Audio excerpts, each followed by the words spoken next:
Who's going to go first?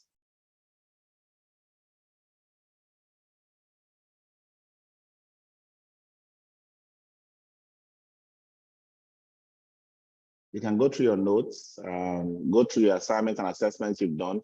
Toy, it looks like your mic is muted. If you are talking to the class, you are still muted.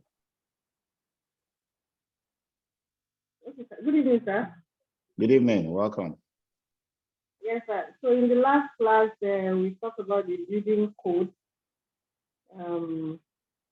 which specifies what is right or wrong and how to go about it, the minimum requirements to be in place and should be followed to the T, and that every SM must know the building code and how to apply them.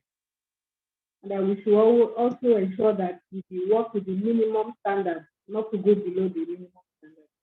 Sure, fantastic. Thank you so much, Toy. All right, who's going next? Key takeaway from the last class.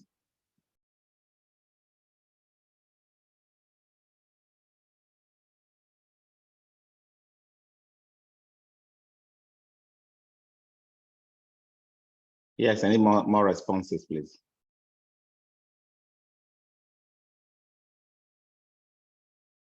Review your notes, the questions, the assessments you have done should give you some pointers. If you can't remember what you studied just a few days ago, then you can imagine what the exam will look like and how the applications on site will look like. We don't want anybody to struggle, so we need to be able to recall the lessons we are learning. It's very important, okay? Yes, who's going next, please?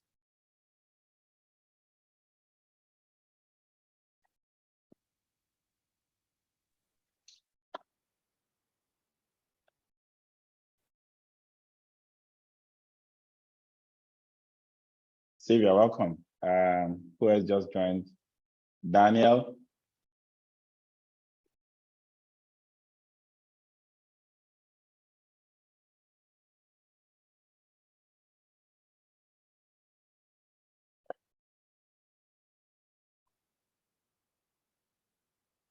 And Chimezie.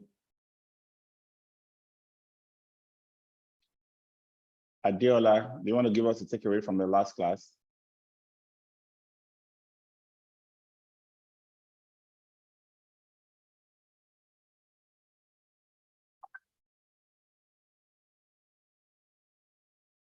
Sonny, you can speak if you want. Abdul, welcome. Takeaways from the last class. Good evening, sir. Good evening, Samuel. Okay, sir.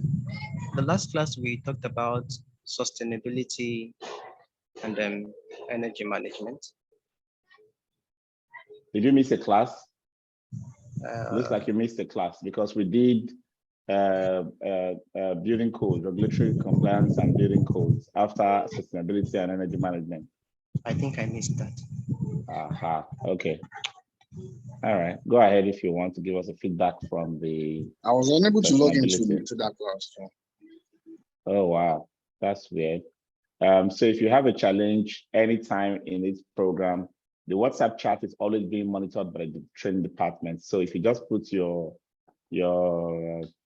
concern or challenge in there, you'll get instant help by the team. Okay.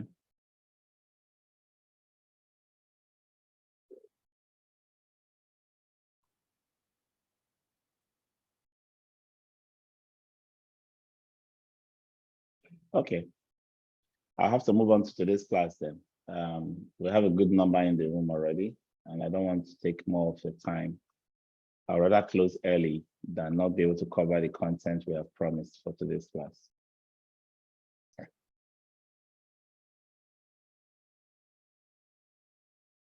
Human resources management. When you hear human resources management, I know it sounds like a department. It sounds like a function that is not part of our jobs. It sounds like something in the core business that's not a support function and so on and so forth. Of course, it focuses on people, But for us as facility managers, the people we manage are at different levels. We manage those we work with. We manage those that work, for us, vendors, contractors, our staff. We manage those that we report to, customers and leaders. And we need to be able to understand how to provide the best resources, use the best processes to get the highest results, both in terms of performance and individual growth and progress on the job. So that's what we're going to be looking at today. How do you get people to do what they're supposed to do? How do you get people to focus on the right things and deliver the results that you need for the end users and the owners of the facilities that you manage? Okay.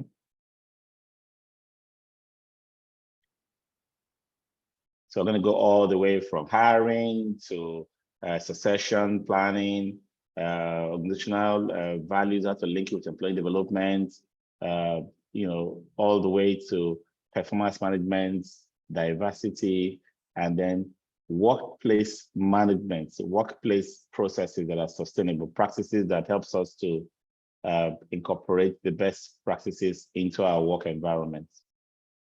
So we start with the hiring model.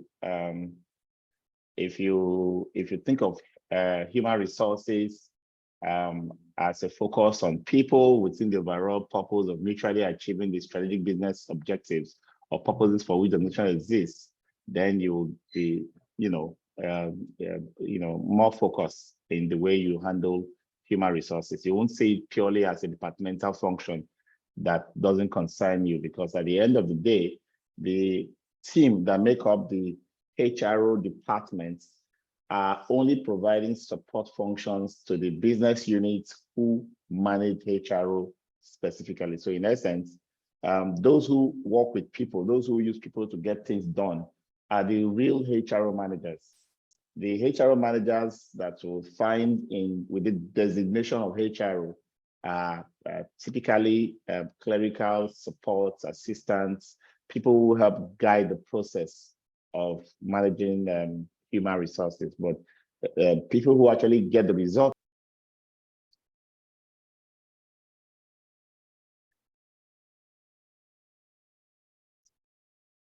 Okay.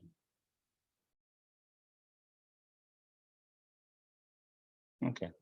I'm supposed to be able to play this, but it's just a video that that explains the multiple roles, the multifaceted nature of the FM profession or the FM career or FM job. You are supposed to be able to juggle balls, all kinds of ball juggling as an FM. Okay, let's see how this works. Let me know if you get the audio and you can get this video clearly from your end, okay?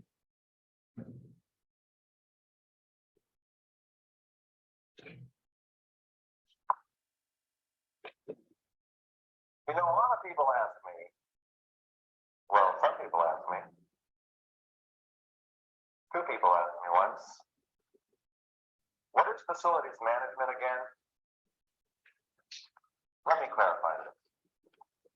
Facilities management is a very specialized. Do you hear the audio? That is evolving. Yes, I do. Yes, sir. We can hear. All right, great. Thank you. Management of facilities for said corporations. Is that a lot clearer?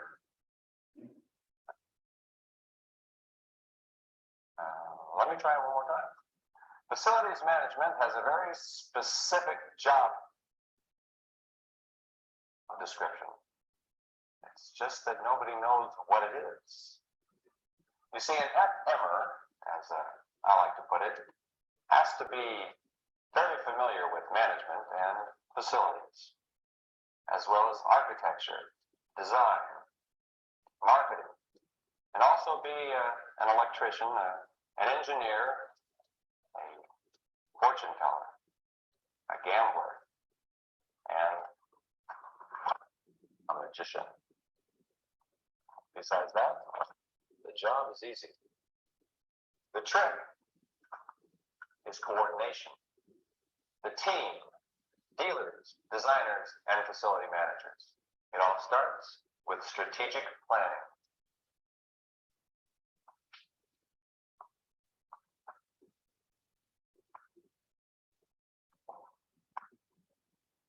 Once you've started, it's not only what you do, it's how you do it. Style. Once the project gets started, things get a little more complex. Some people think this can be done with one hand behind your back.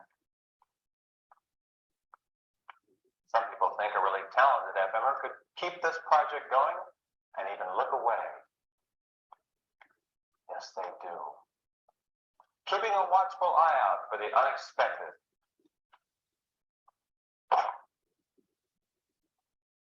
This is our thought, the old unexpected again.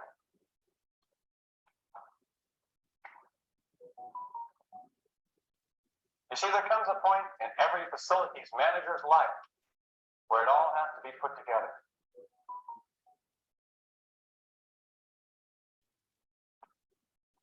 You can't fake it. That's right. The left-hand return goes in the right office. The right-hand return goes in the left office. Very good.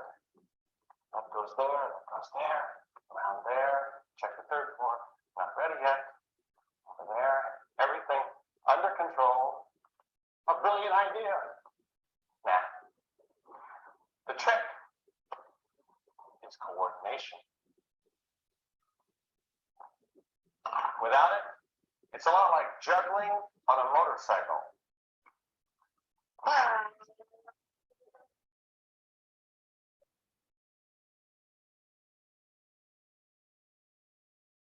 Is that getting any clearer? Well, now that everybody's moved in, things should slow down. Just kick back and oversee the facility. There may be a few minor details to work on, but as long as you're ready for anything, we out already? Did I say anything? I meant everything. Reconfiguring. Added security.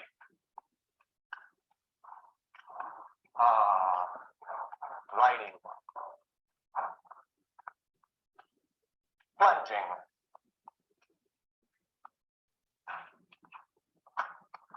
Bribes. Forecasting. Red tape.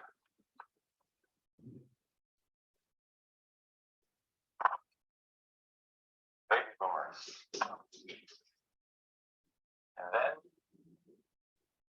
that's all. Facilities management is a difficult job.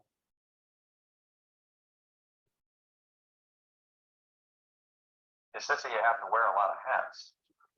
It's knowing everything about everything, being everywhere, every minute of every day, every time. Whether the job is big or small, the trick's coordination.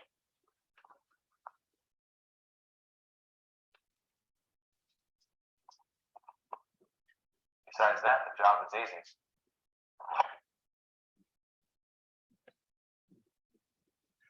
All right, let's have a little bit of a discussion on that short video. I would like some comments, please.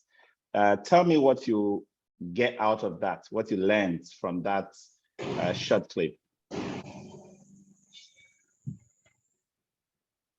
Who's gonna go first? I'll go. Okay, go ahead. Okay. Although it wasn't so clear though, but the major thing is this: whatever section or whatever aspect you're working on as a facility manager, be it in architecture, construction, engineering, whatever it is, the major thing is coordination. So you have to be able to coordinate the whole process, everything.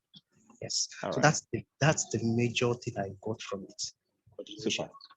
Thank you. Super. That's a good one. Thanks, Samuel. Yes, who next? Yes, Diola, go ahead. Okay. What I got from the video was that you must be knowledgeable about everything. You must know, so you can't be ignorant about anything that goes on in facility management, and you have to be on top of your game, basically. So Fantastic. regardless of whether it's a small project or it's a big facility, you must be on top of your game and be knowledgeable about every single aspect of the facility management. Super. Thank you very much. I've had people say things like, I am not an engineer, I'm not this, I'm not that. Nobody wants you to become an engineer or an accountant or a doctor, right? Or a lawyer, but you must be a bit of every one of those professions. I mean, just think about it. There is hardly a profession that cannot be co-opted into facility management. And you as a facility manager, from whichever direction you came into the profession, must be able to acquire the basic skills to have that level of understanding to be able to respond, be able to plan, be able to coordinate, be able to show results, be able to show concern, be able to deliver results to your end users. That's the whole idea. So when we talk about human resources, I want us to start looking at our jobs away from the silos, from the narrow point of view that we currently look at it. Some of us have been given a single task, fix electrical maintenance, and that's how we grow up until we get to the point where we now become facility managers. Some of us were just dealing with administrative tasks, and then everything just snowballed into becoming an FM. No matter how you came in, you have to have the open-mindedness to learn and continue relearning until you learn the entire scope of required of you. So that as a background will help us understand better how to get the right people to get the job done. Because the whole idea of FM is we are not the spanners for the work. We are the manager. That's why our profession is facility management, not facility technicians or facility engineering. No. When it comes to specific tasks to get certain things done in the facility, we need to know where to find the experts who are the specialists in those fields. We need to be able to understand what they will do to the extent that we can scope it well, be able to provide supervision and be conscious of what they are delivering, that it meets our requirements, and also be able to understand how to measure their performance. So getting the right person for the job requires you to start from somewhere. That somewhere is not on the person you are looking for. We often have this issue of trying to design a job to fit a certain person or a certain group of people. No. Your jobs you're describing or creating start from what you want out of it. It's me that wants to provide a certain customer with a certain utility. It is because of that utility that I've carefully described that I cannot get to the point of understanding and describing in details who can fit that role that will provide that utility. So if I start from outside, I'll say, oh, for a facility to run effectively, I need a plumber, I need an electrician, I need AC technician, I need a carpenter, I need someone who can work on roof, I need someone who can work on the gardens and cleaners and so on. That's starting from the wrong point. The right point to start from is from within. What am I trying to deliver? What am I trying to provide as utility? If I can describe that carefully in clear outline, it will become easy to decide on the other point of who can do it, all right? So I want to get the right person to do the job. I first understand the job. It is after I understand the job, I start looking for someone who can fit the role of someone who can do the job, okay? So that's the way I want us to think about starting the process of filling up positions in our facility management organization. What type of work, what skill sets, how much experience and prior training should the employee have? So by the time I'm putting together a job description, I know required skills, required experience, required education, and the job task. And that's why you must start from within.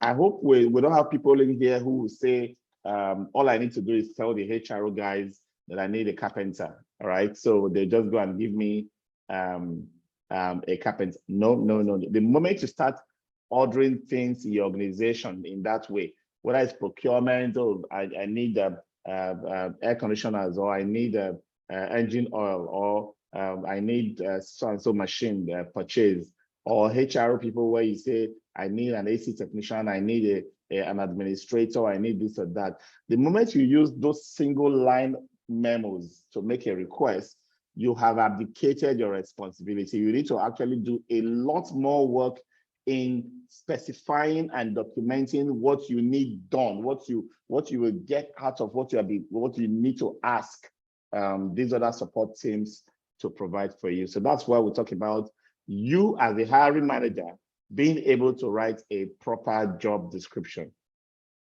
So I don't think I've given you any assignments so far in this class, but I'm going to give you one right now because this is very, very important. We all need to write a job description. The job description will be for a role that you want to have. Can somebody please put this on the chat? A role that you want to apply for. You will need to write a job description for that role and submit it as an assignment.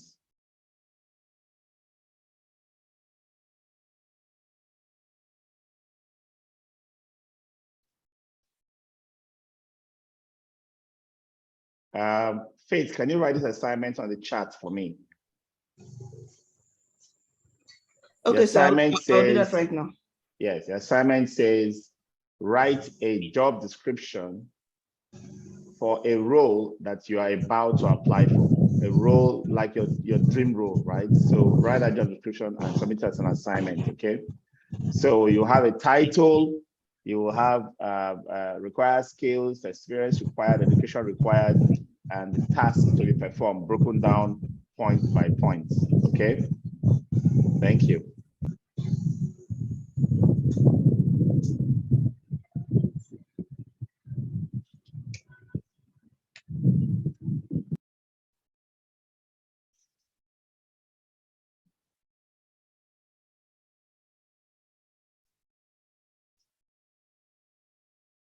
Okay. So what does the facility manager do? You support the entire organization and the occupants of your facilities, and then you work with a team that you need to lead and manage. Bigger role for you is how to get your team to deliver the results that the entire occupants will receive or that they desire. So the work environment needs to be managed.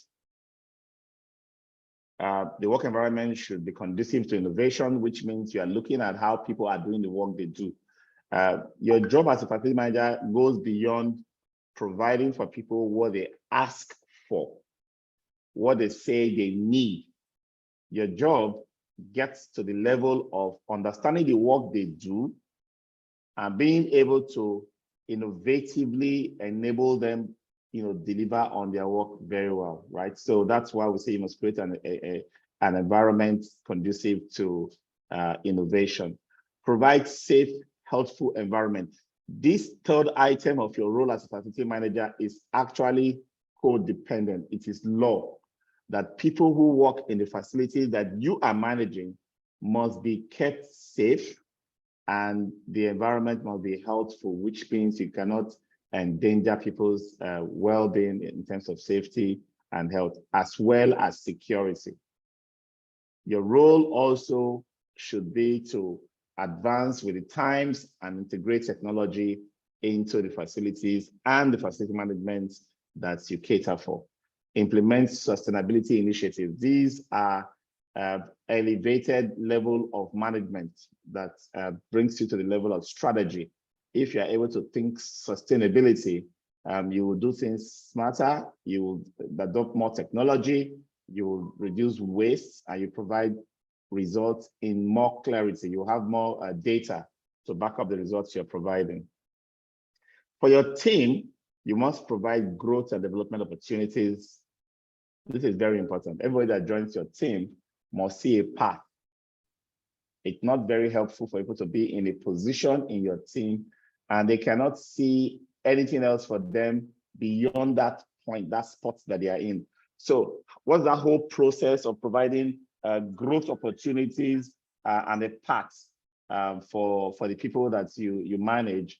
That is part of what we're going to be learning in today's class as well. You need to be able to show that everybody has something they can do beyond what they are currently doing. Yeah, so there must be a step-by-step knowledge that I can acquire to move to the next level. There are certain skills I must practice before I can move to the next level. I need to know that information right from when I came in, and that FM who's managing that team should be able to provide that. Encourage diversity. Don't have a stereotyped view of people to the point where you now have one type of people in your environment, where you either selecting based on tribalism, based on gender, based on race. No, it's important that you are, open-minded and deliberate about encouraging diversity, and do something about closing the gap when you have diversity gaps.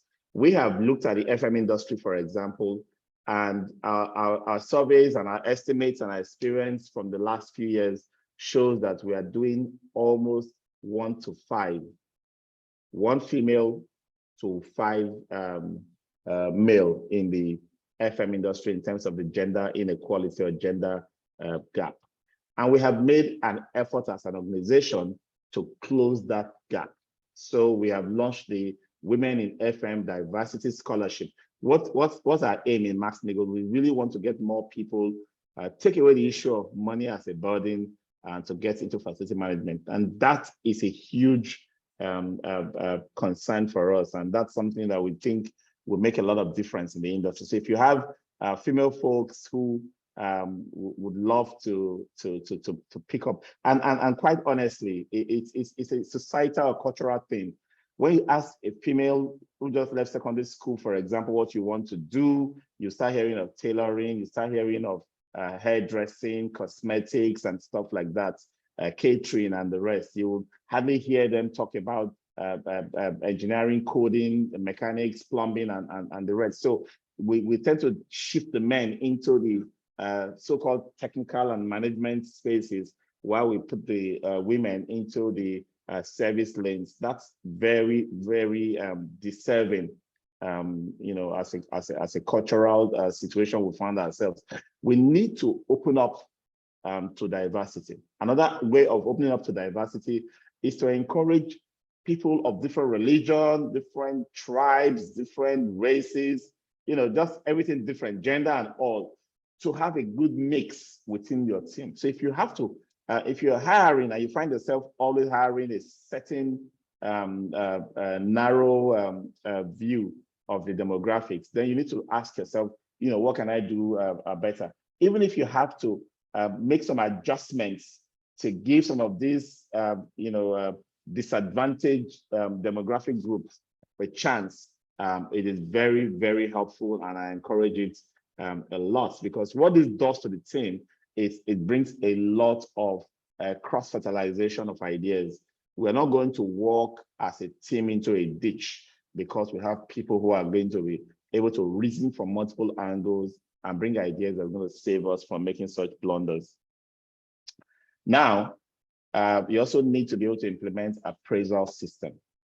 Performance management is a big area of your job as a facility manager, because when you work with people or work with contractors, whether in-house or outsourced, You need to be able to say this person is doing well, that person is not doing well, but based on what?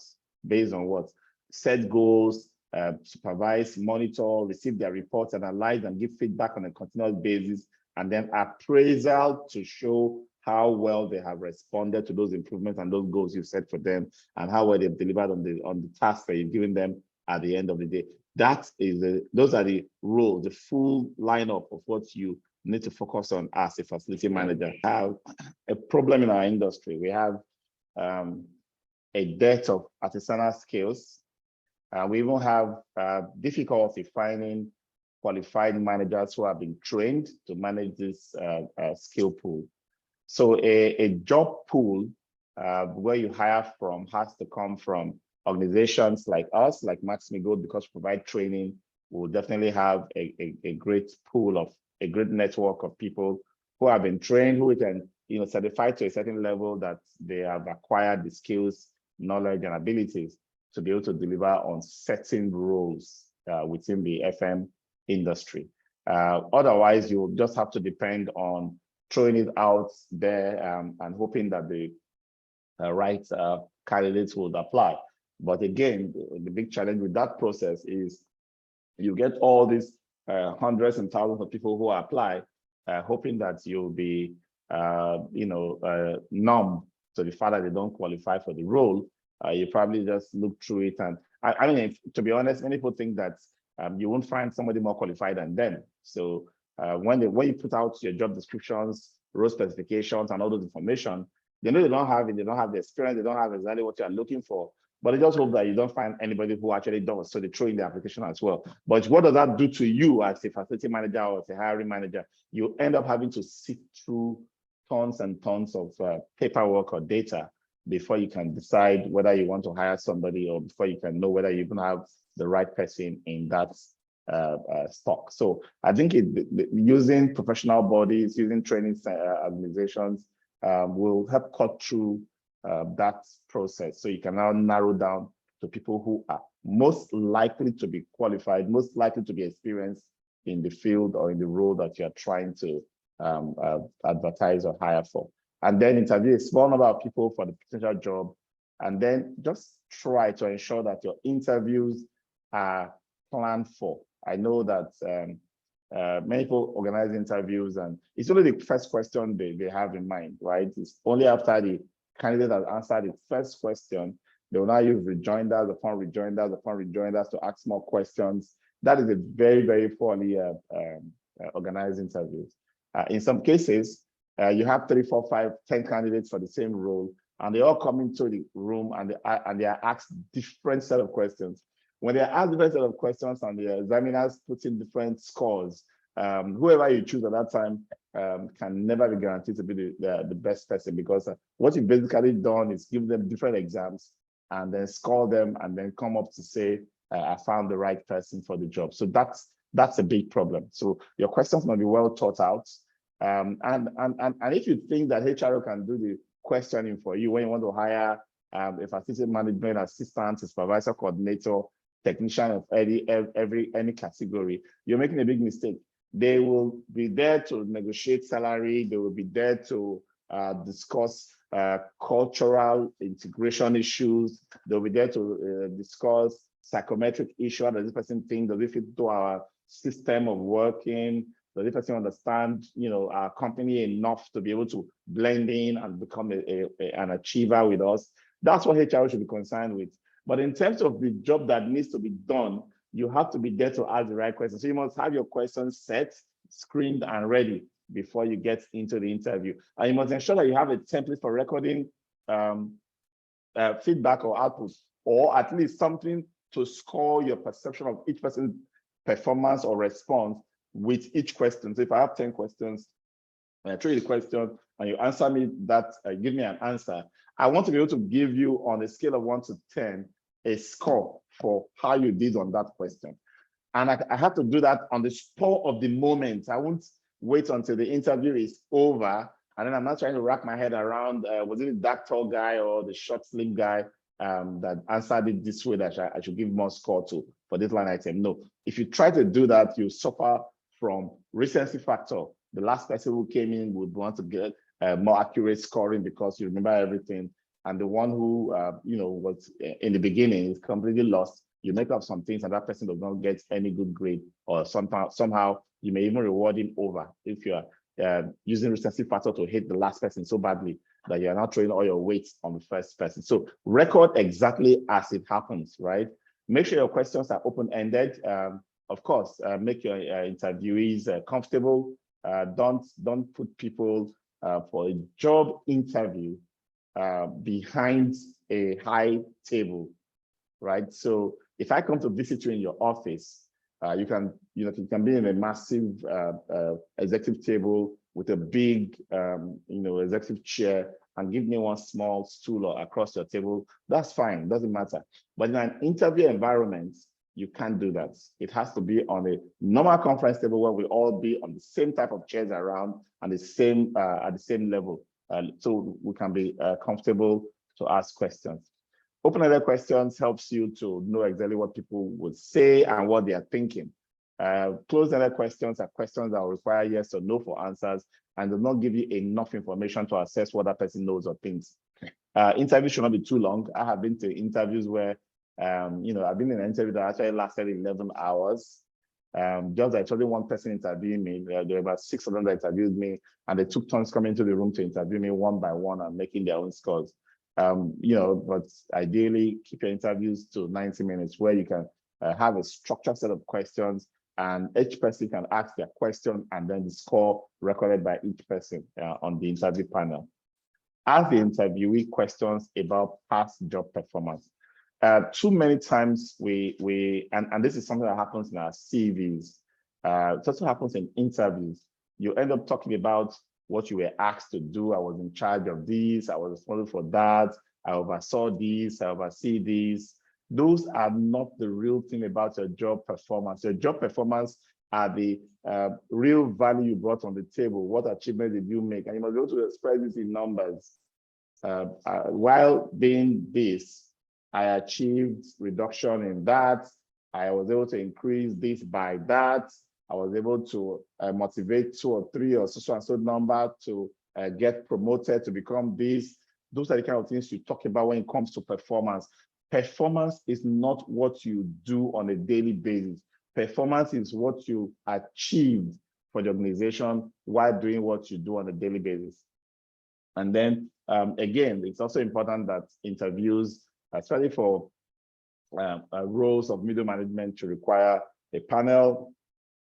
And that panel should be a little bit diverse so that you don't have all male interviewing a lady or all females interviewing a guy. There should be a blend of both gender in the team during the interview. Those are just best practices, for consideration. No interview session is perfect. And I can assure you that if interviews are the only things you do to recruit, you're making a huge mistake. That should not be the only thing you do to recruit. Interviews give you an insight because you're most likely meeting somebody in physical or by virtual correspondence or interaction, but it doesn't give you the whole information of what that person is, what that person has done before, and what that person can possibly do when you employ that person. Okay, so it's important. And then interviews should be able to ask questions. Don't just throw all the questions, get all the answers, and say you can go. We'll get back to you. Let them also be able to ask questions. Let them also be free to express themselves. So you be the one to give them insights. Right after the interview, jot down all recollections and thoughts. And this is very, very important. I mentioned it before. Don't allow 2-3 interview sessions to go by before you start trying to write. Write immediately after each one so your thoughts are fresh. Compare notes. If you are more than one interviewer, of course, it's important to discuss between yourself on what you think, because at the end of the day, a panel is not really an election or a majority rule kind of thing. The panel always comes out with a consensus on who they would employ for each role, right? And so it depends on how that panel discussion takes place and how the points raised by each member of the panel is considered that ends up throwing their weight behind one candidate. And then follow up after the interview. This is one thing that is so lacking here. If you've applied for jobs or you're still applying for jobs, you can know that this is a big problem. People apply to you, you've seen their CVs, you've read through it, you did not invite them for interviews, or even if you did invite them for interviews, but they were not hired, there's no further correspondence afterwards. I even hear people say things like, only qualified candidates will be contacted. I mean, for goodness sake, it's necessary that everybody gets, a response because they applied at all. Advise the interviewee as to the results of the job search. Of course, they should know the outcome. They got it, they didn't get it. Then reference check is very important for those who are coming in. And so you cannot go for a job interview with references will be provided, as required. No, you need to have it already in your resume, already have it handy, so that when it is requested, you just present who your references are, and then those references will be checked for accuracy. Okay. Also remember that when you are hiring, you're not hiring just for the role. You're hiring for the future of that role, right? You want to make sure that whoever is coming in now can do that job today, can do that job tomorrow. You also want to be sure that the person will fit into the organogram, a hierarchy of positions, so that that person can know exactly what the next level is for him or her. Don't hire anybody and you yourself is not clear as to how that person can progress from one position to another position within your organization. It's very, very, very bad. So think about succession planning, so that when one person is off, the next person takes, you feed in from the bottom. If you actually get this right, it's very important. Hire employees that have the potential to replace you long term. If you are smart, please hire smarter people. If you think you are strong, please hire strong people, because at the end of the day, whatever made you good at the job that you currently do, ensure that you have people in the team who can step in and do the job better than you, even because you hire them right. Don't rush the hiring process, because if you rush in, you repent at leisure. So hiring is not something that you become there's a vacancy, and that's why I teach in other classes and in one of your classes as well in this program. It's not when there is a vacancy that you start designing or start going out with the job adverts, to get people in. No, that's not when you do it. First, one is when you advertise the role and you employ one person, there's still other people who applied that were not employed, right? So that already starts the pooling for you, the database of likely people that can come in at a later date or a later time into your organization, right? So that's the beginning. And then every so often, create roles and advertise them and get to meet people, because you want to build a network of people who may become available to fill in roles that you have vacant in the future. So the gap between when somebody leaves and when you fill that role, it's not going to be felt by your customer, because that's your whole goal, not to punish customers with poor service because your staff is no longer, right? So just think about that as you do the hiring.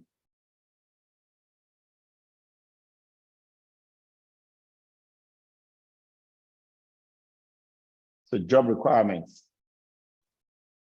To align applicants and employees' abilities with the organization's needs, accurate job description, help recruit qualified applicants, sets expectations for managing employee performance, guides employee development activities, and helps protect employers against discrimination claims. So if you just use a title to advertise a role, which is very common these days, you go to our Instagram channel, or you go to our WhatsApp or Facebook groups, see that vacancy participant for a residential estate in blah blah blah, right?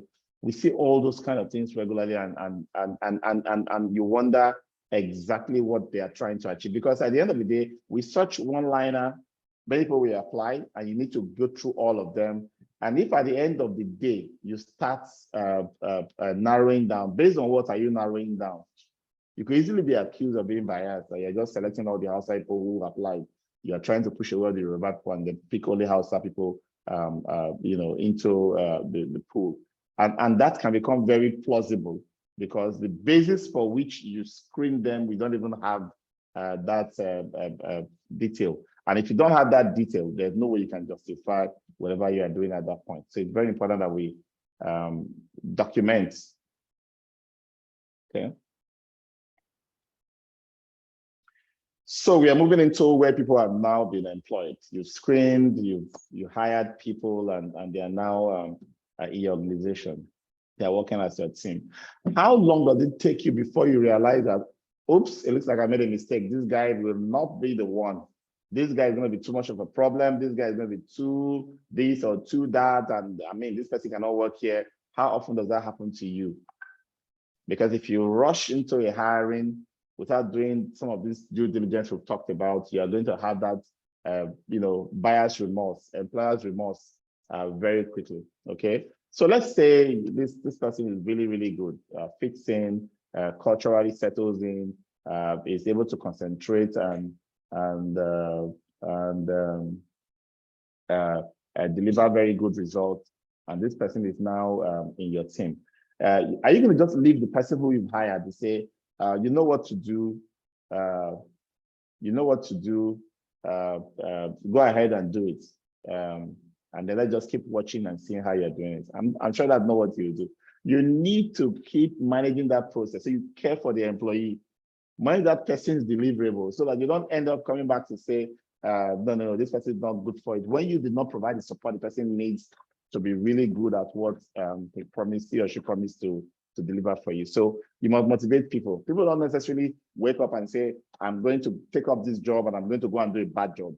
It's not a normal thinking. Yes. So there are certain circumstances that leads to people not being able to do their job well. You don't need to be one of the reasons why somebody is not doing his job well because you didn't provide the right feedback or right training. Okay. So motivation is very important. Most people go to work to pay bills and find meaning in their work. So that it's not just the money for many. Some want that sense of self-actualization, that sense of I am now somebody, I have a title, I have a designation, I'm responsible for certain people that I'm managing, I'm responsible for certain results that I must provide, and so on and so forth. Those are the things that are that drives them. You must understand this as a facility manager to manage your team properly. Your FM job is to support your people, strengthen their competencies, and help them find meaning in their work. Okay? Show genuine concern, take time with your employees, get to know their names and interests, express praise and thanks for a job well done.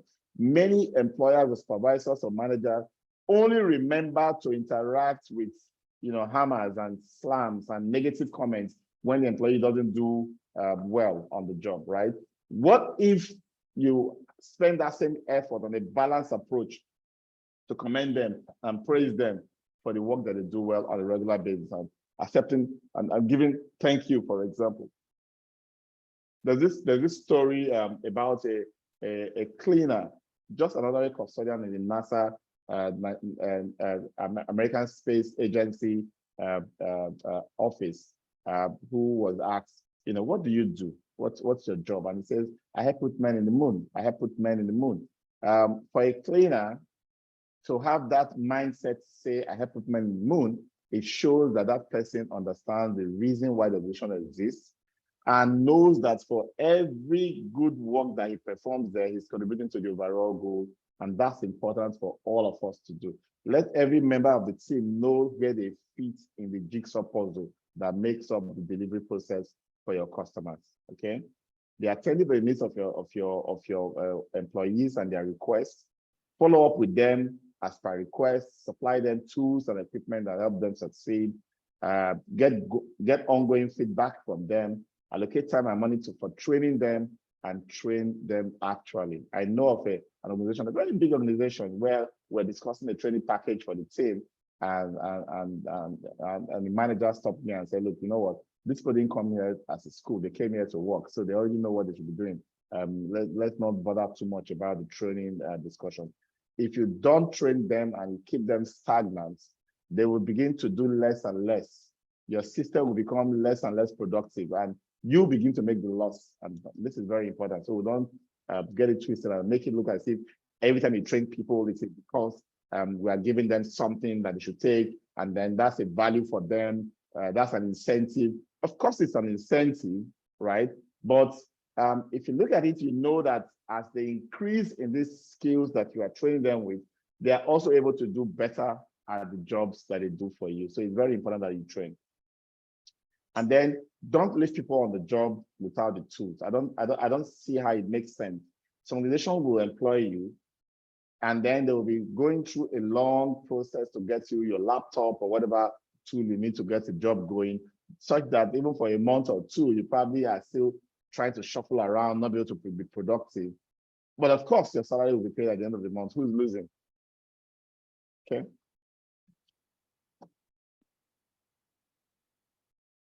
Employees must understand the mission of their facility and know the real reason that the building exists, so that whatever they do, is connected to that mission.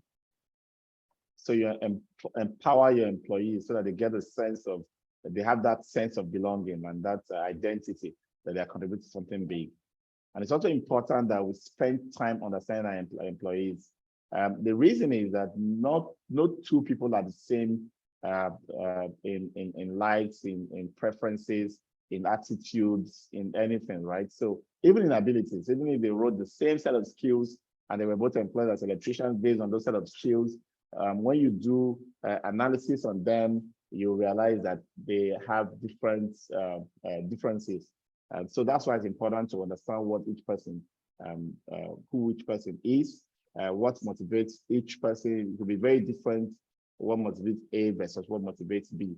So you know exactly how to take the right steps to move them towards delivering on the thing that you want them to deliver. Are you ever threatened that somebody under you somehow is progressing so fast, getting commendations, getting notice that you feel that your job is threatened?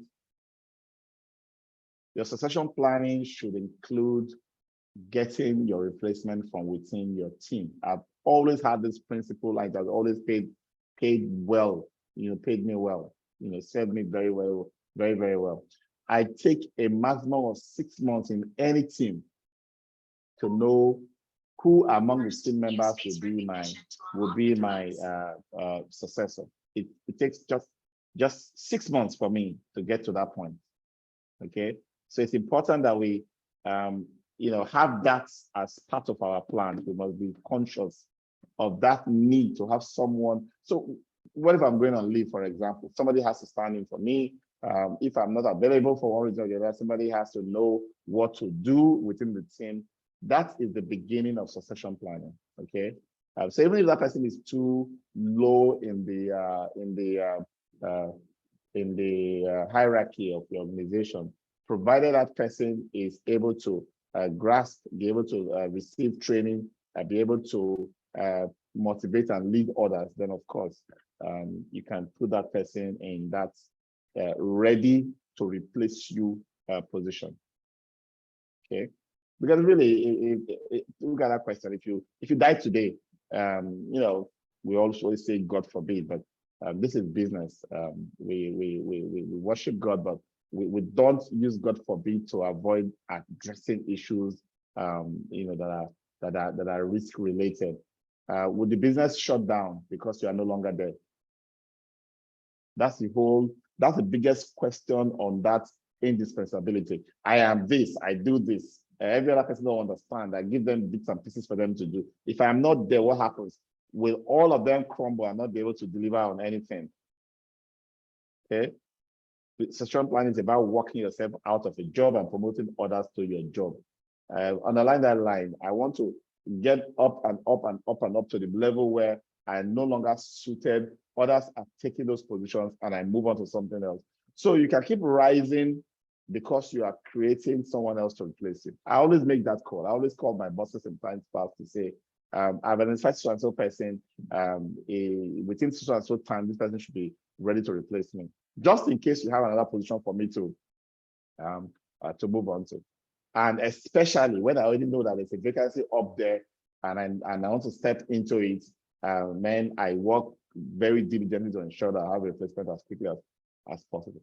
Now, what if you move up, a vertical hierarchy, and then you are now at that point where there's nowhere to go again on the at the top, right? And you still need to follow these principles of succession planning. Of course, there are, horizontal moves that are also going to be advancing you, right? So you don't have to see a job or a position as something you must hold on to forever and die there. No. Once you get to that level where you have empowered people and you now realize that people are ready to take over from where you are, then start applying elsewhere. So you can move. Okay, we want to be invaluable and irreplaceable. The goal of succession planning to make all employees replaceable and provide seamless FM services if vacancies occur. And see, so every time you have that vacancy, you are trying to look for who to put in there. That should not cause disruption because everybody in the team is already bonded to the point where everybody understands what each other does. Some obstacles to this whole succession planning and diversity process, not developing a long-term perspective, like me hiring, getting people who reason like me around myself, preconceptions and prejudices. These preconceptions and prejudices, pigeonholing employees, they all fall under that stereotype where stereotyping of people where you see somebody and say, oh, people from this area are like this. This is how they reason, how they talk. People from this area do things this way. People from this tribe and this religion and this gender, they are like this. Do not have any of those kind of mindsets because they definitely will affect the kind of decisions you make regarding people. Low tolerance for risk is also a big problem. You are too finicky with perfection to the point where people no longer learn. You have to do all the thinking, analyze, and share tasks, right? Nobody can become creative because if they become creative, it means they will take risk at some point. So that can become a very big issue because your society, your community or your team will become stereotyped to just one way of thinking, one kind of output. That when you're start having more advanced or sophisticated customers who understand better and are demanding better, you can't adjust. You're all used to shutting down your brain, letting the boss or you do all the talking, and nobody wants to take a risk, nobody wants to try anything new, and that can become very, very destructive. Lack of patience with teaching employees, no belief in employee development, like the one that says it's not a school.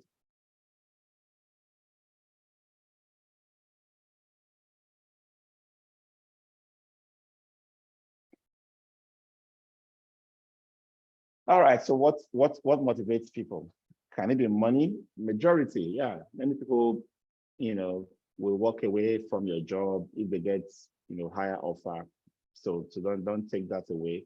But many will stay and say, you know what, I've not stayed there long enough. I'm contributing something tangible. I'm not going to go away because of money. I know that I'll make money later. I want to hang on. For you as an employer, as a manager, what you really need to do first is to ensure that whether they are getting all the money they need or not, you ensure that motivation, community spirit, teamwork exists. This way, there's a high likelihood that you will have tenures that are longer. And then try to, like I said earlier, not be too always critical, right? So you could be critical at some point, but be constructive in your criticism, but also try to catch people doing something right so you can praise them. It's very important. And in your choice of words, I'm learning to apply this now because it's very important. Try to be positive. Instead of don't do, use do, right? So do A is better than don't do B. Something like that, okay? And as people advance on the job, first year, you need to have some kind of performance review. There's supposed to be some appraisal at some point. Some appraisals are monthly, quarterly, twice a year, and yearly. Depends on the different level of detail that goes into those appraisals. Bottom line is, don't wait until the time of the appraisal to make notes of what is going on with that employee. Be conscious of the appraisal that's coming from the beginning when you set goals. So celebrate work accomplishments, specific examples of work performance. So you're making note of each person's success. Share good and bad news real time. Focus on the work performance and not on the person. Never smear the employee's character or use verbal abuse. This is very important. Some mistakes, you know, some of us say, oh, it's not a mistake. You've learned, you've studied, you've been trained, you've agreed not to do it, you've done it before, you'll be corrected. So if you do it again this time, it's not a mistake, right? Even if I have to deal with that kind of recalcitrance in an employee, I will not smear the employee's character or use verbal abuse. I will still, in a calm manner, describe the situation based on the work that has been done very poorly, and then explain the actions I'm going to take next, you know, in the disciplinary matrix that I'm working with, and then document everything. Let people know what has been documented against them. It doesn't help to get to the end of the year before you now realize that something has been placed on your file since February and you were not aware. You should be aware. You should know what's happening to you. All right. Every time you try to discipline somebody, don't be punitive, be corrective. Make sure there's an investigation and the investigation is complete before you pass judgments. Uncover all the reasons for poor work, you know, poor performance, could be linked to, you know, multiple reasons. And some of those reasons for poor performance might affect you, your coordination skills, your work structuring or task structuring and training can be issues that affect you and management for poor performance. Be open-minded when doing those kind of investigation and documentation. Be fair and impartial. There must be no favoritism. What's good for A is good for B. What's not good for A is not good for B. The team will have to work as that bonded team. I'm going to ask you to take a 5-minute break. I'll be right back, and then we're going to look at number 3 and move on to the end of the lesson. So please put on the group that we are on a 5-minute break. We'll be right back. Someone can put that on the chat, please. So that if anybody comes in these 5 minutes, do not say, oh, what's going on? We're not talking. Thank you. We're back in 5 minutes.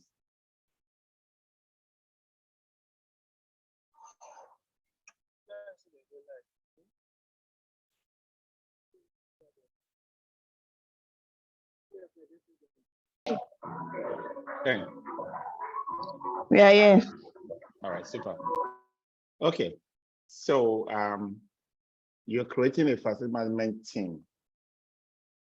One of the things we taught you as part of this program at the onset was strategic facility planning, where you envision what your department should be doing in response to the organization's long-term strategy. The team you put together must also be strategically minded. Any attempt to work with a team that don't understand your organization's mission, can't contribute to it, will result in you're not being able to deliver the results you expect or you hope you will. Okay, you will. So that's the thing to consider. We must ensure that your department is made up of people that have the skills, strengths, abilities that will meet the long-term strategic visions and goals of your organization. Okay, so to get that right, you will need to analyze your departmental team members for the competencies and deliverables, the kind of things that they are contributing. Because if you have a full understanding of what you want to deliver, and you don't have the team to deliver it, you're going to struggle, okay? You're going to struggle, and that's something that you don't want to happen to your organization.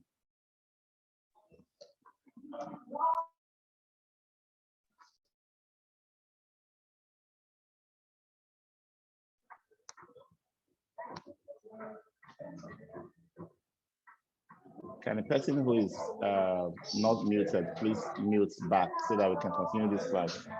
It's becoming really, really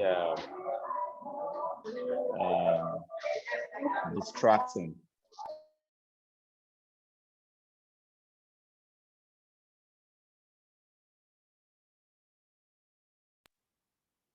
Now we can continue. I'm going to mute everybody, and if you want to speak until I unmute you, you will use the chat box. It's really distracting, okay?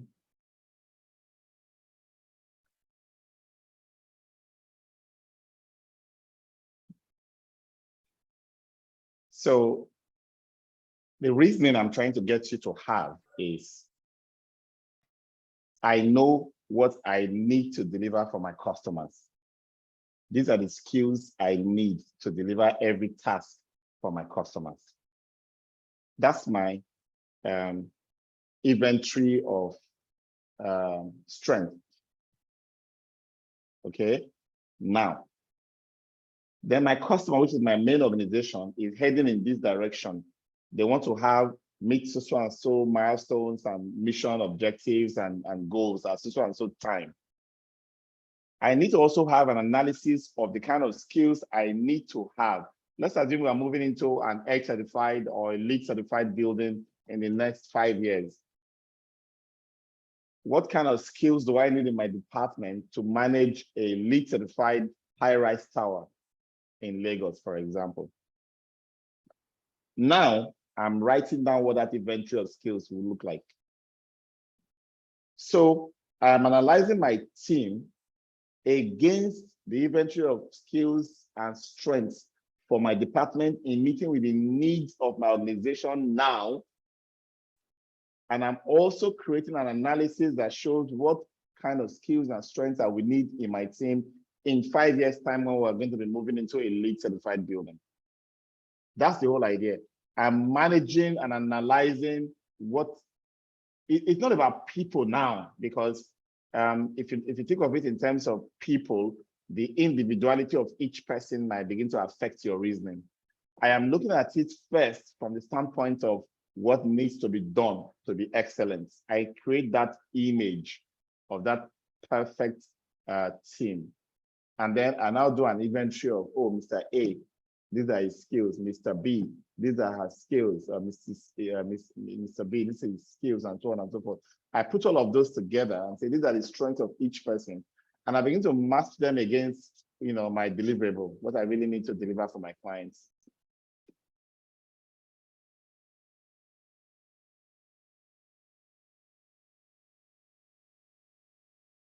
And then I also think about the organization value. You cannot create a department within an organization that is not aligned with the organization's value. So whatever the value of the organization is, I need to also instill that in my team, because we have to be parts of the organization. We have to be seen as true representatives of the organization to even provide the kind of services that can be trusted as strategic enablers for us to get to our end point or destination.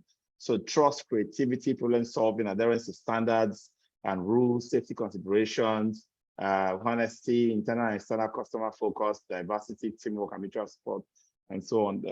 The organizational values can be in every direction. For us as FMs, the key word is alignment. I'm building a team that is fully aligned to the organization's values.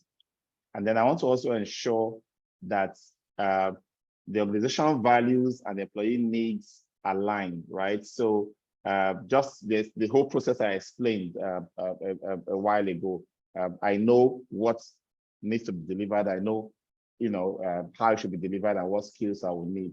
And I want to make sure that I have the team that can deliver it. So we talked about a job description at the beginning. I would like you to also use this as a structure to further break down those four points that we gave you as things that must be in the job description. So pay attention to this particular slide for that assignment.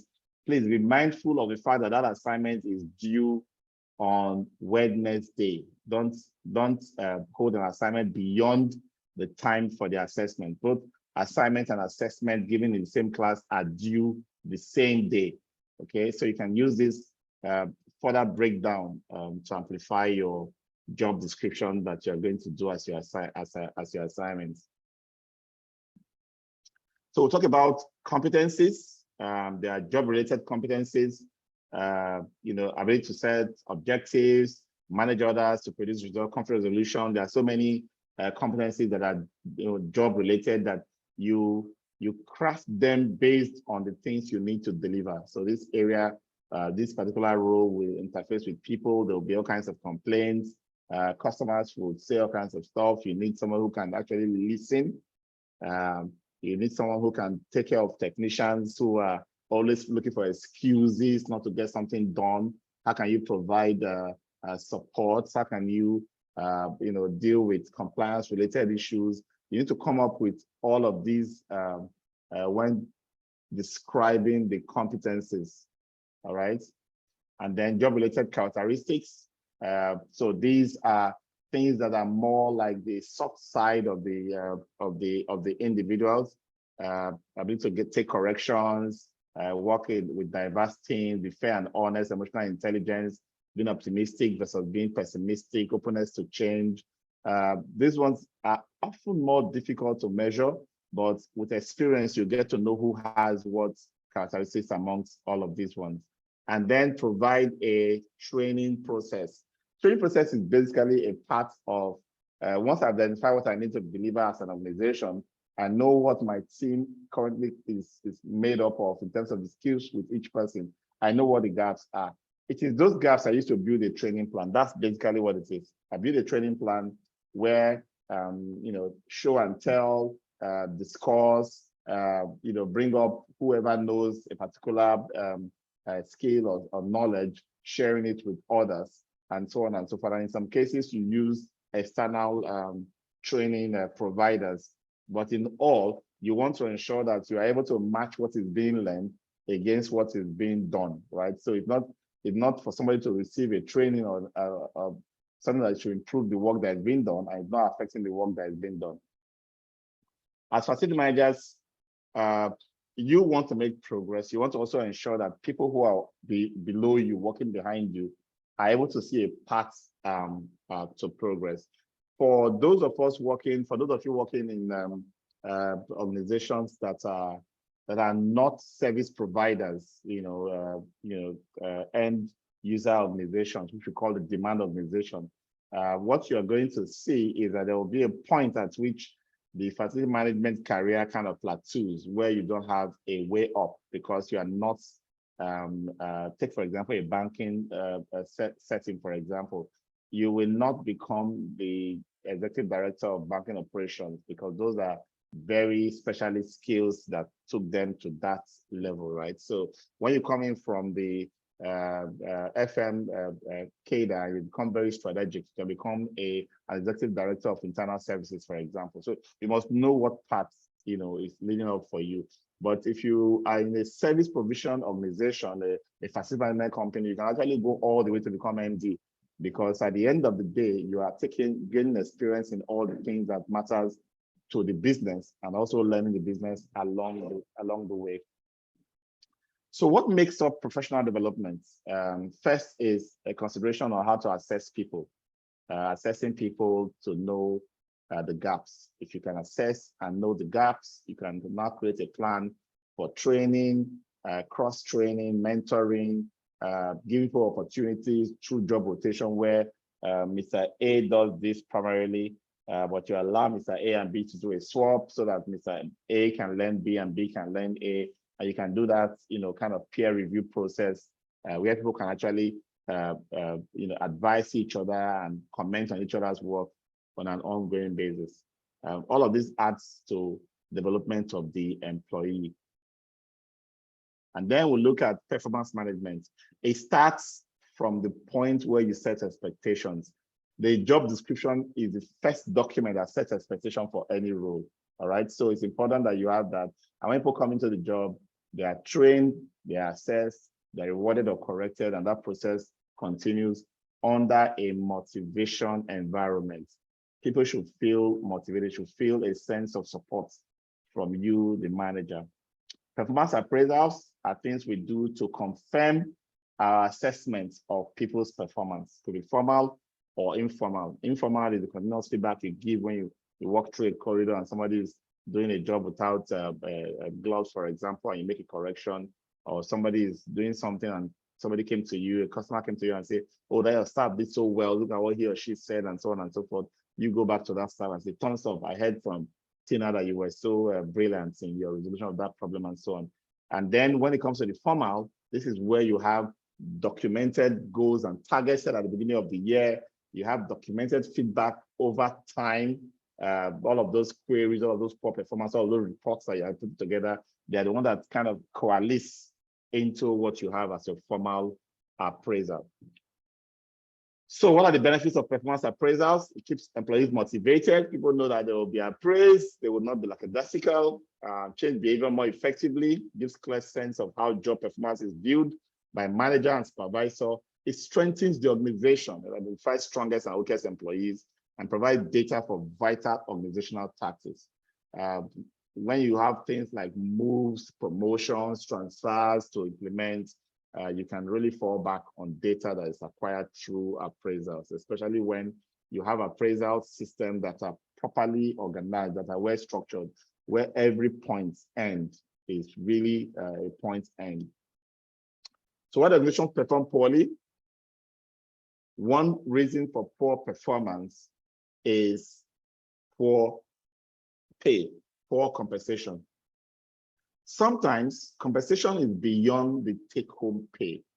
There are other benefits and perks that make an organization a good place to work in. All right. So when you hear some of these tech organizations providing snacks and meals and showers and gyms in the workplace, it's just a way to create that enhanced compensation for people's efforts on the job, right? Lack of confidence in performance measures and how they are used can also be an issue. Appraisals are being done, but to see people are being promoted, it's not because of that appraisal process, or sometimes the appraisal process is not straightforward, so that you can know whether you're going up or down. It's almost now based on sentiment. That can lead to poor performance. You really burn yourself out on the job, and then at the end of the day, some very poorly administered appraisals score you low and probably demoted you. I'm not sure you would have confidence in that appraisal system. And then conflict and emotions. This one is a big problem. Many leaders or managers have used divide and rule to destroy their team. Many have created conflicts just for the sole purpose of being able to extract information and manage people discreetly. Whereas in some cases, the team members have had all kinds of conflicts. Cultural issues can lead to disruptions in productivity. And then performance exercises, mistakes you make about future opportunities or future jobs. You hire somebody and you're already feeling bad about that hiring. For example, you make assumptions about what's going to happen in the future, and you don't give the opportunity to act in today's activities. Can be all part of what makes the organization to be performing poorly. If you have an effective appraisal system, you should have a positive and constructive focus. That's, it should not be a negatively worded appraisal documentation. Long-term goals should be tracked using, short-term activities inside the appraisal system. But specific key performance indicators, very key. Effective appraisal methods, training of evaluators, and documentation. I want to highlight a little bit of that training of evaluators. We get promoted to certain positions and we are asked to appraise others. We have never been trained on how to do appraisals. I have been in that situation, and I've also put people in that situation where people are brought in to start doing appraisals, and all they got is just a few line instructions. It's not enough. It's not enough. People should be trained on how to be an evaluator. Okay. When your appraisal system is set up, you have the different appraisal methods built into the appraisal system. You have a 360-degree feedback where you get people above you, below you, at the same level, give their own feedback about your performance. So they're basically being sent your appraisal sheet to fill. People all around you fill and return, and the aggregate now becomes the real judgment of your performance. And then you have the category rating, where you have people automatically boxed into various categories within the organization. So you probably would perform very, very highly, but if everybody also perform very highly, all of you are in one box, right? So there will have to now be a rating within that category. And then there's comparative appraisal method, where one person is analyzed against certain skills, another person is analyzed against the same set of skills, and there's comparison based on the skills for each of those roles. So I could have 10 skills as core to my role. Both of us are in the same team, for example, and we are all being compared on a skill by skill basis. So how do I do on this skill? How does that other person do on that skill? You have behavioral objective. This one really looks more at people's attitudes and people's behaviors. We try to pick behaviors and then score people. When you're scoring people based on behavior, you're trying to pass a judgment, as it were. Does this person have high integrity? Does this person have is this person cheerful, for example? There are so many things that you want to rate based on your experiences and interaction with somebody, and you give scores based on those assessments. And then there are narratives. The narrative appraisal method puts a description of a certain output in terms of a certain performance, consideration, and then just use sentences to describe it. So in this particular one, it's difficult to compare Mr. A to Mr. B, because Mr. A can be cheerful, friendly, have high morals, and so on and so forth. I use those narratives to describe that person. But when I want to describe the next person, I also use certain sentences to describe the person's, appraise the person and put those statements down. It is no longer comparative, because it's not easy for me to compare Mr. A to Mr. B using a narrative approach. But at the end of the day, it also gives me the ability to put them in different roles. So if I have a job role, maybe a managerial role, and I've decided what kind of person should fit into that role, I can use a narrative appraisal approach to put somebody there, because I know that person has the quality of features. How do you conduct a performance appraisal? You prepare, which means you document your data. Basically, you write down the things that you want to bring into the appraisal process. You have a discussion with the person you are having that appraisal with, and then you document all of this. And that discussion really at the middle is very important, because the final output or the final document is often a document that shows the agreement between two parties. That's why it's very rare to see a situation where somebody has appraised you and just submits the appraisal. No, the appraisal usually is a case of we both discussed it line by line. I had my reason why I rated you in a particular way, which I must have backed with certain instances and facts that I shared with you. And then you, on your own part, you may have some objections to how I rated you in certain areas, and then we'll have those discussions. That's the whole idea. There's a lot of negotiation that goes into appraisal process. So we say one of the goals for at the beginning of this lesson, what we want to achieve is that you, as a facility manager, your team must have a diverse a base. You must have people from all walks of life. If you're hiring, if you're putting together a team, if you're delivering any kind of service, you want people that think differently, so you can be as innovative as possible. A picture of the differences that foil a dynamic and creative organization. Diverse skills, diverse knowledge, diverse silence, diverse experiences and perspectives that work against complacency and focus organization on continuous improvement. This is the whole idea of diversity. Having people who will reason and do things differently all the time. So for us as a facility management team, we need to ensure that to have the well-managed diverse team. Training is there, balancing amongst all demographics, good communication, differences are valued, not because somebody is different in a particular way. We now try to demean the person.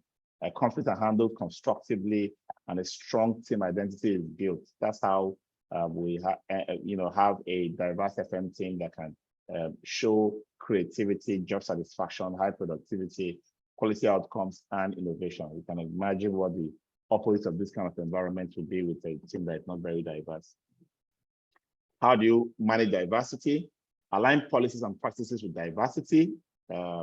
When writing policies and practices, ensure that you give room for diversity. What that means is that you give steady concessions. If I'm going to do a scoring for when I'm shortlisting for recruitment, for example, and I say this policy says that I must shortlist an equal number of male versus female for every role that I'm recruiting for. What it simply means is that if I have 500 people apply for a role and I want to shortlist 10, even if it is 300 to 200 male to women ratio, I must shortlist 5 of 300 male and 5 of the 200 female. That's a policy that can help diversity.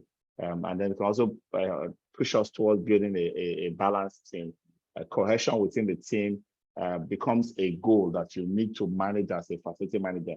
Because if you allow, I'll give you a typical example. I had a HR manager once that in the organization, nobody talks about tribe. Nobody talks about where you're from, because it's often it has created all kinds of stereotypes. If you see a lady on a hijab, for example, some Christians are behaving like no. You cannot work with people who are fanatics. They use all kinds of terminology. The same thing happens in some Islamic environment. They don't want a Christian to come in there and start praying and doing all kinds of things that Christians do, right? The same thing happens with tribe. This how people from this area, they don't have respect. People from this area, they always bond together, and they can create a problem for you and gang up against you. People just have all those kind of stereotypes. So because of that, they just surround themselves with kind of people they feel are more suitable to them. I'm even seeing it nowadays with landlords putting out posts to say, if you want to rent my house, if you're not from this area, if you're from that area, don't even bother to apply. I don't understand it because I've never been. And so one day, people come into the office, we have openings, people apply, we interview them, we take the best people we want to bring in. Doesn't matter where you're from. Doesn't matter where you're from. I had this guy who now was, I think it was from a Edo state, I later learned. And then there was another guy in the organization. I started hearing something like Igbo boy, Igbo man. Say every small thing, he would just say something like Igbo man. I heard it like a few times, and I had to call him and say, come, before you came in here and all the time you have been here, do you hear anybody talking about tribe? When you were coming into this administration, did anybody ask you where you are from? Did anybody announce to everybody here that you are from so and so place? Have I even, me, the MD, have I even asked you where you are from? How come you are not making a song out of somebody's place of origin? And I gave that verbal query openly in the whole organization. That automatically took us back to where we were before. Nobody asked anybody where you are from. If I'm not asking, why are you asking? Who wants to know where you're from? Who gives a fuck about where you're from?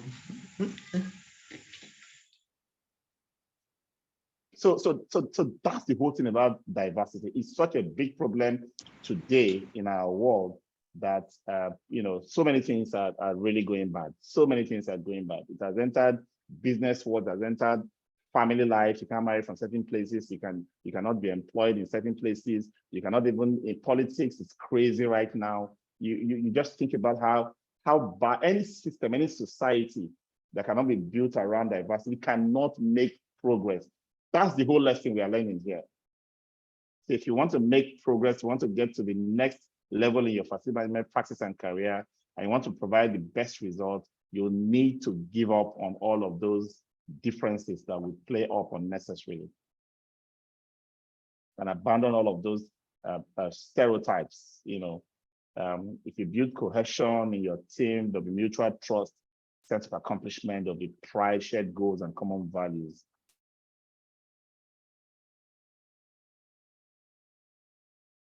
This slide is actually tied to that appraisal slide where you have documenting of actions and all of those changes that are required after an appraisal. You don't do an appraisal and just condemn somebody. All of the things that come out of an appraisal is supposed to be the basis for an improvement, an action plan for improvement. So if I let you go eventually, it's because you refuse to improve. Okay. And then as facility managers, you can't really do everything within your organization. At some point, you need to use consultants, especially for roles and tasks that you don't necessarily need to have on an ongoing basis. It's important to know that you can use consultants for a lot of things in your facility management department. Just make the right business case to management so you get approval to do it. All right, so we're looking at the built environment now, providing what it takes, managing the human resources of your entire organization, because all we've been talking about basically is your team. Of course, it's important, and the team will continue to grow and increase and be able to provide what you need to deliver to the organization. And to do that, you need to show everybody a path, right? A path to the top. And everybody wants to start at some point and grow to another level. Talking about motivation, talking about growth paths, you cannot jump the steps. You cannot take somebody who had not met his physiological needs, a place to rest, for example, close to where, food to eat. So someone who had not does not have a sense of belonging in terms of an identity or a title or a designation, you now go ahead to try to give him something that is really, really outlandish, like call him a big name. If you call somebody a general manager, you expect that person to be a rich person, to be very well-to-do, but he's just earning 40,000 and he lives in a bacha. What is being general manager going to do for him in that kind of situation? So that's the whole idea of understanding the Maslow's hierarchy of needs for us when managing people. And then we'll talk again about aligning our practices with that of the organization. You must start from that strategic facility plan. I keep referring to that class. Go and watch that video, go and read that material. The secrets to your elevation in the FM industry is in there. You must understand how to create strategic planning that aligns with the strategic plans of the organization. That's the only way you can understand all these other things we are putting together for you. All right. So compliance issues, stakeholder needs, cultural factors that may affect or shape processes, historical factors that may affect occupant and employee attitudes are all under that strategic planning. So you understand what your organization fully, and then you can now create FM practices that aligns to that organization strategy. All right, every time you are making any kind of plans, whether strategic or operational plans or tactical plans, changes are imminent, right? And when putting together changes, take, for example, the case of enforcing diversity as a culture within the organization. You need to be sure that if you find a conflict, you face it head on, like I did. Don't allow it to fester. Don't wait until the person who is being called Igbo boy come and complain. You don't need to. It's nipped in the bud and then it ends there, right?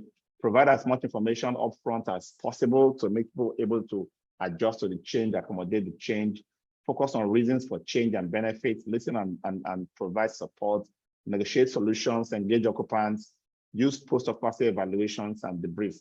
So whether you're working with your own team or you're working with the general wider organization, change management follows the same process. Do not ignore reactions. Somebody reacts in a particular way and you just say, it won't calm down. Lying, over promising or engaging in founder optimism is not necessary. Don't do that. And don't ask open-ended questions when seeking input. Don't tell people to just tell you what they want, right? Create buckets or options so that people can choose. For example, if you want to provide cooling and you go and say, what temperature should we set the air conditioning or the ambient temperature to? Everybody would choose anywhere from 11 degrees to 40 degrees, right? So you see yourself, spread in every direction. You find it difficult to make a decision. But if you say 21 degrees to 23, 23 to 25, 25 to 27, 27 to 29, you'll find that you've created 5 boxes that will automatically fit in everybody as a way of response. And then we'll look at how to make people, whether your staff or you manage, comfortable in the environment you place for them. So you look at temperatures, the indoor air quality, the lighting provision, the noise, the cleanliness. There are standards for each of these, right? There are standards. So you must understand the strategies and systems used to provide occupants with a helpful, comfortable, and safe workplace. Because what you are doing in managing humans is to make sure that they have what it takes to deliver as humans in the work that they do. So let's take indoor air quality. Facility equipment can affect it. Furniture fittings, carpets, for example, can affect indoor air quality. The occupants themselves coming in with all kinds of perfumes and smells can also affect indoor air quality. And then your external environment, people are burning all kinds of things around, and the smoke and soot is coming into the facility. Those are all things that you must not ignore when dealing with indoor air quality. And then lighting, it's also important that you have the appropriate lighting for tasks. That's the one you use to get the job done. Nowadays, we all use a lot of screens. So most of our task lighting are inside the screen. But if people are still having to deal with files and push papers and fill and sign documents, they need a specific amount of light to be able to do that job effectively, which is different from their ambient lighting or surrounding lighting requirements. So don't just assume that you can provide one light for everything. You have to understand the difference between ambient and task lighting when providing light, because when light is too much, it can be a problem. Same thing with noise. There are meters for measuring noise levels, just like there are meters for measuring light levels, right? You can have these apps in your phone nowadays where you can actually put them on and capture measures of noise level. You might think it's not significant, but people actually work in some places for all their life, and then they end up being partially deaf because of the noise they have been exposed to. And then cleanliness, also have standards for cleanliness. Ensure that you understand what a dirty environment is. A facility manager, I've actually had a facility manager, for an interview for a client. I went for an interview for a client, and I was asking the facility managers to, as they were coming in for this interview, to look at the room where we were in and give me an assessment, do a quick inspection and note, what could be improved with cleanliness, not maintenance. And I was shocked to see that many people assumed or thought they were so comfortable with that room, and that was the dirtiest room I have ever started to work in my life. So to be in such an environment and talk to people, and people say, it's okay, you're looking okay, it's fine, the place is clean. I said, that's a problem. And that's because they've not gone through the process of creating a cleaning hierarchy in terms of cleaning standards. If you create something like this, orderly spotless at level 1, ordinary tidiness at level 2, casual inattentiveness at level 3, moderate dinginess, which is it's actually dirty, you can feel the dirt, and then unkept is level 5, where you can actually feel cobwebs, green algae growing around the space. So you can actually put definitions to what each of these levels are and teach your staff and your team on how to rate a space based on the standard you have created using these levels. Part of the issues you will have to deal with as a people manager is stress.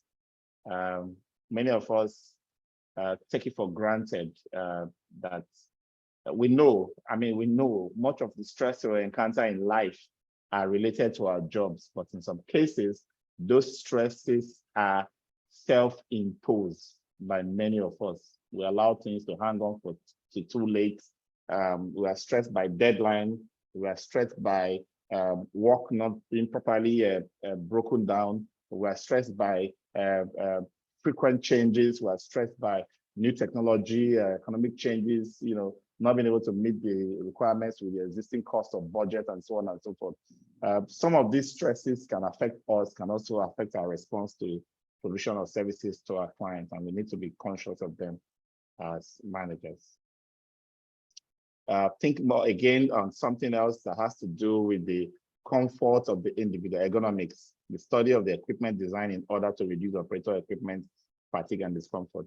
Many workers in today's work environment don't see the problem with the chair. They come to work, they sit down till evening, they get up and go, sit on their way home, sit in front of TV, and come back tomorrow morning again to sit again and work all day, right?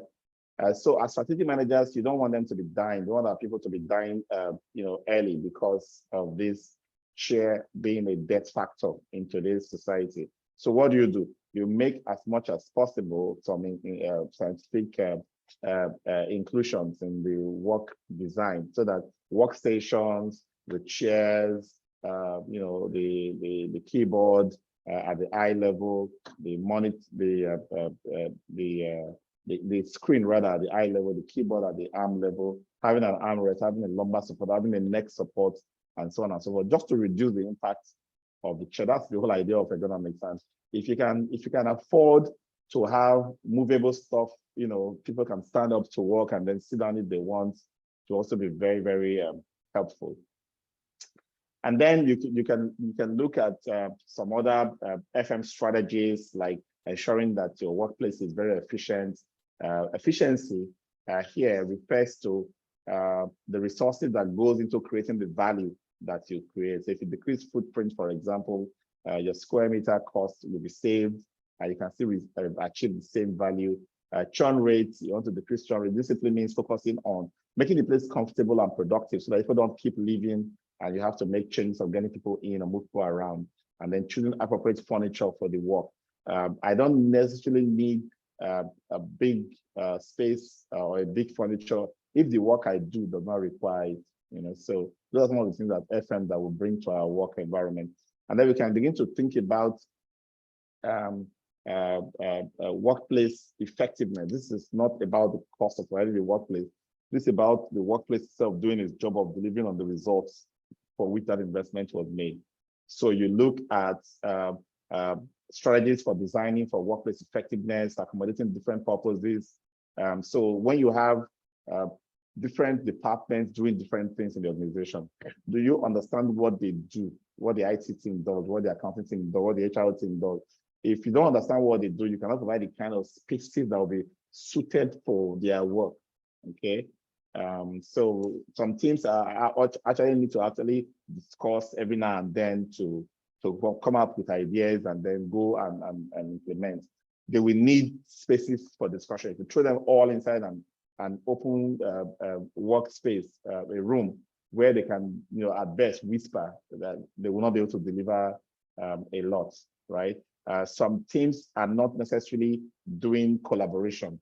Each person gets a task dropped at them, and then they are queuing their way through getting that task done. So if you understand all of this for every of the teams that you manage spaces for, you provide the right environment to get them to work.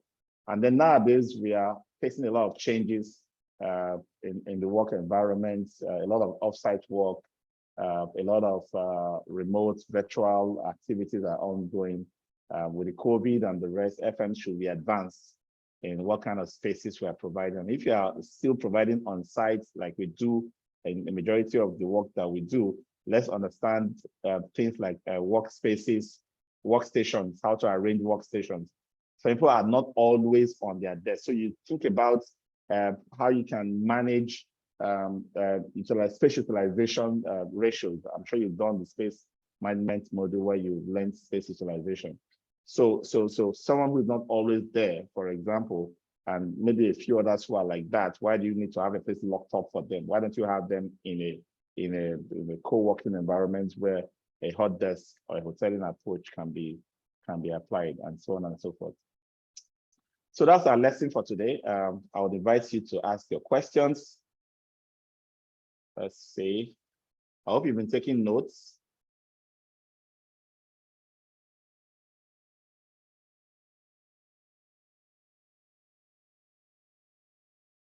So your hand is up. You can speak now.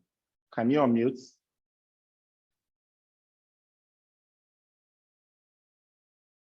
Let me see. I've allowed you to be able to unmute. Yes. I can unmute now. Thank you, sir. All right. Great. Thank you. The lecture is a very wonderful. I've learned a lot. I just have one question.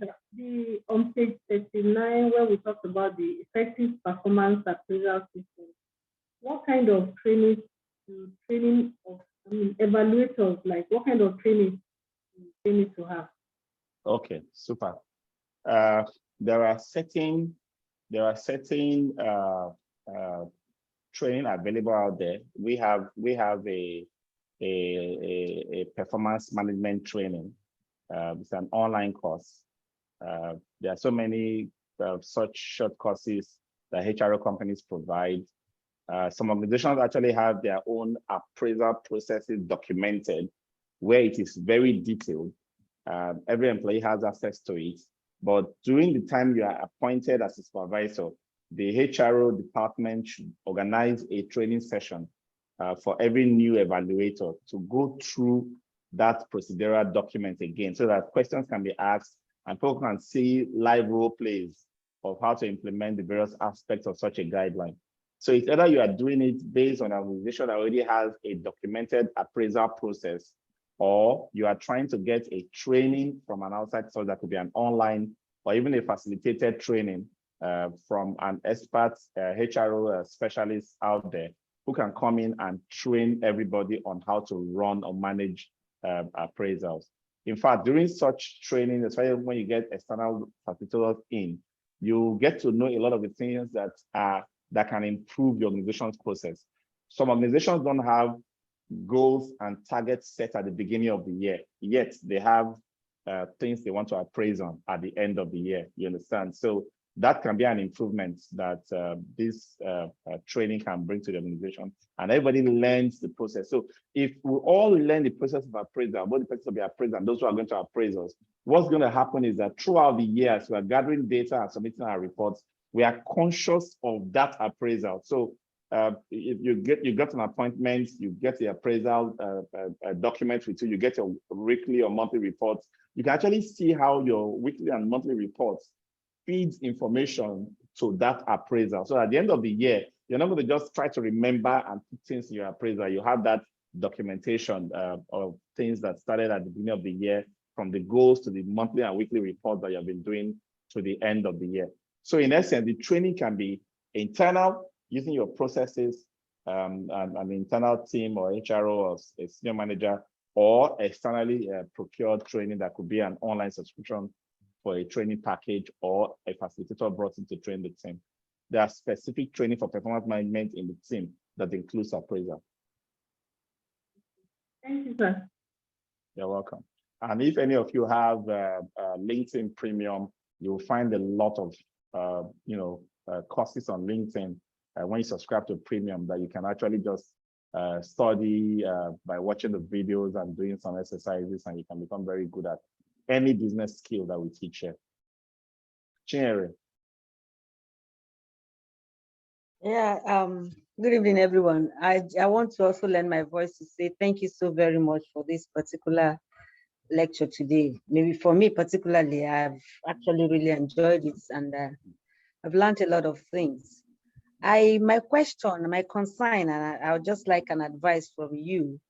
I am concerned about those appraisal methods. Some of them I see as quite subjective, based on my perception or whatever, yes, how I see. Yes. Some of them, yeah. It's like the behavioral objectives and the others. And the narrative. Both of them are very behavioral and the subjective. Yes. Yeah, they're quite subjective. So I would want an advice, because we are human beings, we're emotional, we have our way of doing things. How would you advise to help us to avoid being subjective, being maybe just having it because it is us or the way we feel about that particular staff or a team member? I just want an advice, because I feel so concerned about it. I don't know how I'm going to be able to manage it. If I'm a human being, I'm just trying to be very frank about it. I may have some people that may think they are just no good, even if they are good. Yeah. Mhm. So I'm asking for advice from you. A practical tip I can give you is make frequent notes about what your employees are doing. For those of you who keep diaries, whether in your device or in a real diary, let frequent notes be written down. Is the most powerful way of being able to come to an objective conclusion to a subjective requirement, right? So because we all suffer from recency factor. The good things people do recently can play a big role in our overall assessment. The bad thing they do recently can play a very big role in our overall excitement. So if somebody is unfortunate to have worked from January to December excellently well and makes one mistake that turns out into a blunder that makes the company to cancel Christmas party, for example, and everybody are going sad and somber, that person might just be over punished for that one occurrence because of recency factor. So frequent notes is a key way to gather data that can sway you in favor of that person again to say, no, this is just one, but I recorded 15, 20, 25 positive things this person has done. So I'm going to give this person 1 down over 26 and then 25 over 26 as excellent in terms of his results. So that's one way to do it. That's the way I have been taught to always have notes so that I can refer back to those notes. Thank you very much. I appreciate it. Thank you. All right. Thank you, everybody. I hope you've learned a lot as well. I look forward to seeing you in the next class. Bye-bye. Thank you, Thank sir. you, sir. Thank you, sir. Thank you, sir. Thank you, sir.